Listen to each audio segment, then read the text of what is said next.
Imagine 13 small towns on the edge of America.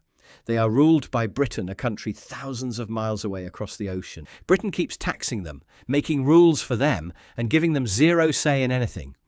So one day, these 13 colonies look at the most powerful empire in the world and say, "We're done." They fight back. And just like that, the United States of America is born. But the new country is poor, divided, and nobody thinks it will survive. Then something wild happens. France is in trouble and needs cash fast. So America buys a massive chunk of land from France for just $15 million. This deal, called the Louisiana Purchase, doubles the size of America overnight. People start moving west. America keeps growing. In less than 100 years, it goes from 13 small colonies on the coast to a giant country stretching from one ocean to the other. But then, the country breaks.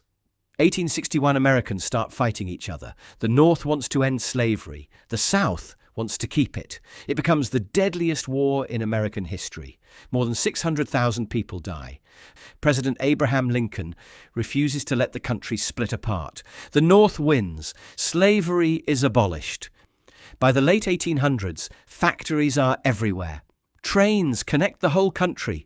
Oil, steel, and big business explode.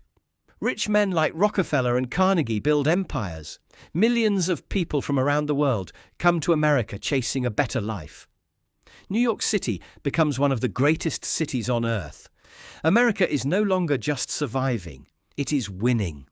Then the World Wars hit. World War I starts in Europe.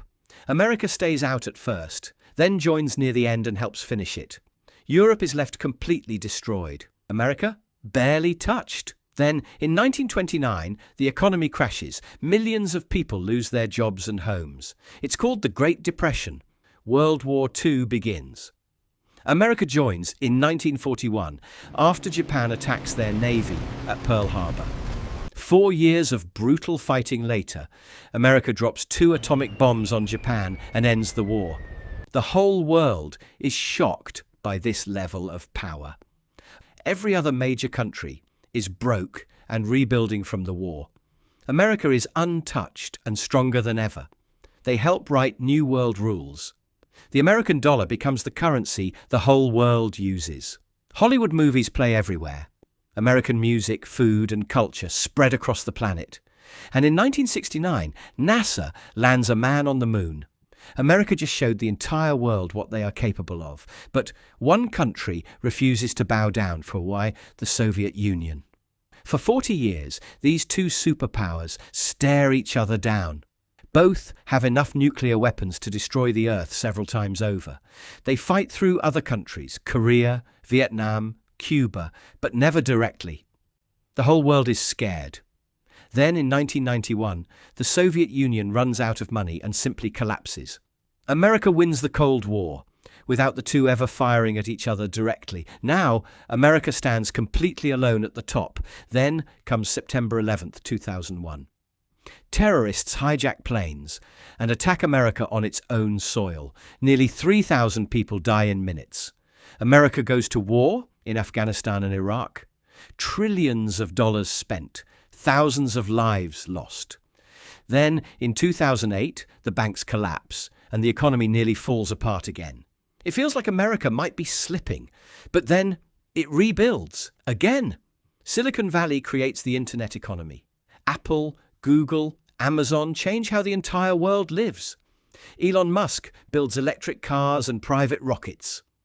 Artificial intelligence begins changing everything. America is right back at the front of every major revolution happening on Earth. 250 years, born from 13 tiny colonies, survived a civil war, won 2 world wars, outlasted the Soviet Union, crashed and rebuilt multiple times. That is not luck. America has one pattern. It breaks, it rebuilds, and it always comes back stronger.